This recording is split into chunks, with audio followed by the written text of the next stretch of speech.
Welcome back to the Life Satanic. I'm Chaplain Leopold. Hail Satan and hail yourselves. Today, we're gonna be reacting to things.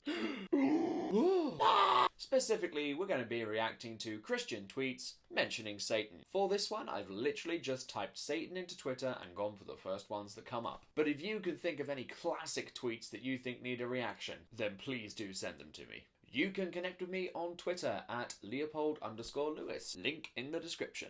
Before we start, I've blurred out all the names because I don't want to start any kind of Twitter witch hunt for these people, and I've left out any tweets that look genuinely deranged. We're not here to make fun of people with mental health problems. Oh, and we've got my good friend Vitamin Wine with me this evening, just in case I need to smirk and do a victory sip. Okay, let's go. Satan in the garden. God has deceived you, taken you... that's not my Satan voice. That's not how Satan speaks. Let me try that again. God has deceived you, taken your freedom, and restricted your joy. Satan today.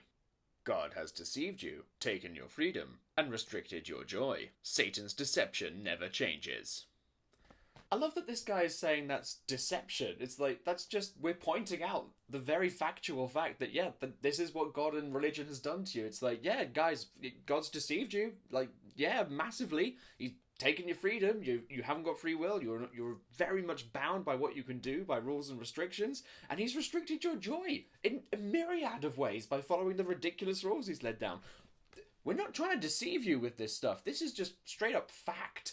I love when people are kind of like this, when they're like, ooh, Satan's trying to deceive you with all of his, wanting you to be happy, and saying you should be free. It's like, wow, this Satan guy just sounds awful. Yeah, where can I get his number? So, I disagree with the word deception, because it's God who's doing the deceiving, of course, because, God doesn't exist, and so anything that you claim to be from God is false in the first place. So, how shall we rank this one on the, shit Christians say about Satan scale? I'm going to put it as kind of like a baseline 2, It's very, generic, not very particularly inventive, and it's kind of just like, hey, yeah, this God, like, he's great, and Satan, like, yeah, he's never changed. He ain't going to change for you. God, on the other hand, he murders everyone when he feels like it.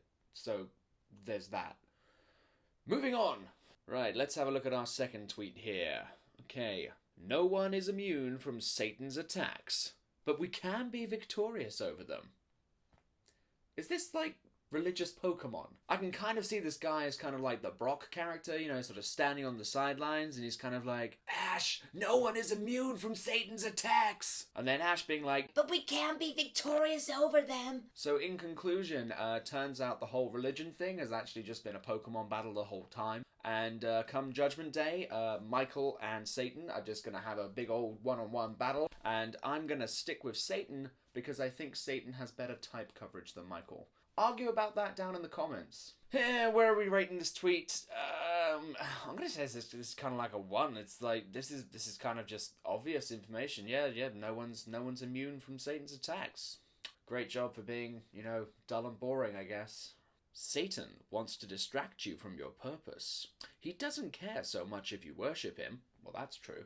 Just as long as you're not worshipping God, Satan will be pleased simply by you doing nothing to further the kingdom. That's definitely not true. Focus, Christian. This is a war. Sharpen your sword.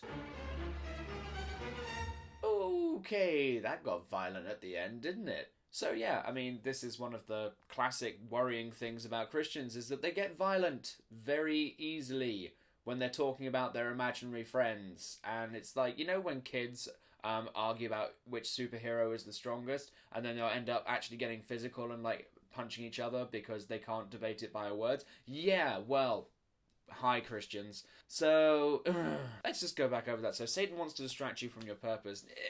Not distract so much, just point out the logical fallacies and everything you believe in.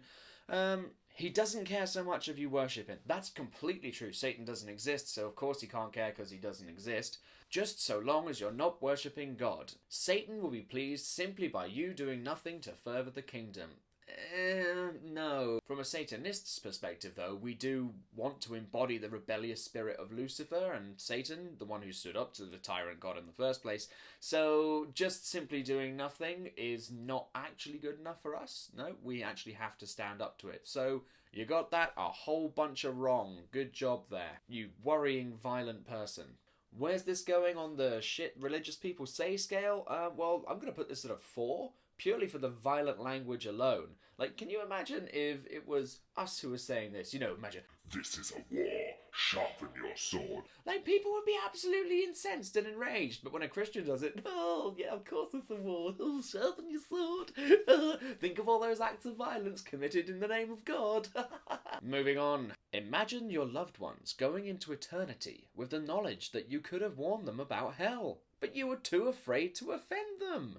No thanks. Use your time and your words wisely. People's souls hang in the balance. Yeah, folks, did you ever think about that? Did you think about all those souls in the balance? So this is kind of like one of the things I hate most about the religious, which is their excuses for reasons to proletize to you. You know, it's like, oh, no, we have to force our beliefs on other people, because what if they went to hell through their own choices? And we were like, oh, could we have done anything better? Oh, no. So you get all these bullshit reasons to force their religion on you because, they imagine that they're somehow doing you a favor, when it's like, dude, fuck off and leave me alone. I'll sin all the fuck I want. So please do use your time and words wisely by keeping both to yourself. This is definitely time for an angry sip. Okay, bring it on. Tell me what we got. The ultimate intention of Satan. Hands up. No matter how many pleasures Satan offers you, his ultimate intention is to ruin you.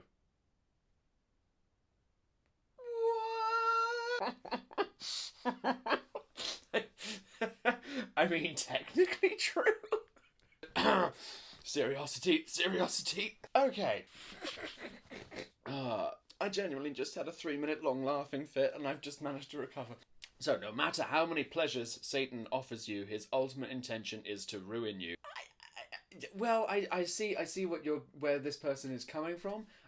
So any pleasures that, a Satanist would be offering you would have to be entirely consensual, because obviously we believe entirely in bodily autonomy, so consent is important, consent is sexy, folks. Of course, I'm just assuming this is talking about pleasures of the flesh here. I mean, it might not be. It might be a good book. Maybe that's what Satan's offering you. And he might ruin you through good literature. Something that wasn't the Bible. But assuming this is meant to be referring to pleasures of the flesh, well, yeah, I've definitely been ruined by Satan a couple of times. The ultimate intention of Satan is to ruin you. So where's this sitting on the shit religious people say scale? I mean, in honesty, this is actually weirdly come full circle and is actually kind of spot on. Yeah, I mean, if you want pleasures from Satan and one of those is ruination, then yeah, Satan's totally on board with that, as long as you are and you feel safe and comfortable. And remember your safe word. Okay, hit me with the next one. But when he had turned about and looked on his disciples, he rebuked Peter, saying, "Get thee behind me, Satan, for thou savourest not the things that be of God, but the things that be of men." Mark 8:33. Well, okay, so Bible quote, yep. I kind of like this one, because the phrase, "get thee behind me, Satan," has taken on a completely different meaning in satanic circles. Remember that every Satanist sees themselves as an embodiment of Satan, so if I'm telling Satan to get behind me, I mean, you can fill in the blanks. So, there's a fair bit of, fun with the phrase, "Ooh, get thee behind me, Satan." Yeah, I wasn't actually familiar with the second part of that, "for thou savourest not the things that be of God, but the things that be of men." But now I see it. I'm thinking that the Bible's just giving me more pickup lines right now. Yeah, "for thou savourest not the things of God, but the things of men." Yeah, I just saw myself doing that in the camera, and I need to drink now. Cheers. Where are we rating this on a strange things religious people say? I mean, it's a Bible quote. There's not actually any originality into this. This is just someone posting a quote from the Bible. But the Bible is full of shit. So, yeah, I guess that's a 5. Okay, right, this is our final tweet for the day. It's actually a tweet that's quoting another tweet, so I'm going to read the quoted tweet first. And it's like, OnlyFans isn't a real job. Okay, so why have I just bought my first flat at 19? Yeah, good for you. Well done. Congratulations. And the tweet itself, that's quoted this one, says, I'm pretty sure that Satan considers the evil that he commits as a job too. Hashtag pray for redemption. Okay, so I'm pretty sure that somewhere in the Bible it says that he who's without sin should be the first one to cast a stone or some such bullshit as that, but basically saying that you don't come across as looking like a good person for trying to make yourself out to be better than people. So, already, I hate you. But yeah, okay, I want to touch on this because, yeah, support sex workers, sex work is work, and yeah, more power to this person who's managed to buy their first flat at 19. Congratulations. Assuming everything is completely consensual and legal in this situation, then yeah, well done to them. To the bitter and sad person who's trying to shame adult entertainers and sex workers and whoever else, A, go fuck yourself. And B, no. I mean, from my satanic perspective, I don't consider what I do a job. As I don't get paid for it, I do it entirely voluntarily, and I really am just trying to get the word of Satan out there. Sin is its own reward. But seriously, support sex workers, support adult entertainers, support anyone who's doing whatever the fuck they want with their body. As long as they're not being forced, coerced, or otherwise, made to do something illegally, then more power to them. And who the fuck are you to intervene and judge people who are doing so? Victory sip. Okay, that's enough reacting today. If you didn't understand any of the things I was talking about in relation to Satanism and why we think what we think and things like that, then maybe you need to learn more about Satanism. And it just so happens that I've done a whole video on the fundamentals of Satanism. It's got everything you need to know to get up to speed with Satanism as it's practiced today. And I'm sure I've put a link on screen somewhere, and if not, I'm going to pop a link in the description anyway. So go find that and go learn everything you need to know about the fundamentals of Satanism. If you do have any classic tweets from the religious that I can read, then please do send them over. As I said, connect with me on Twitter. My Instagram's down there as well. It's chaplain_Leopold. And yeah, hit me up. Let's get this satanic shindig off the ground. I just used the phrase satanic shindig. I think there might be something in the wine. Anyway, hail Bacchus, hail Satan, and hail yourselves. This has been the Life Satanic. I've been Chaplain Leopold, and we'll see you very soon.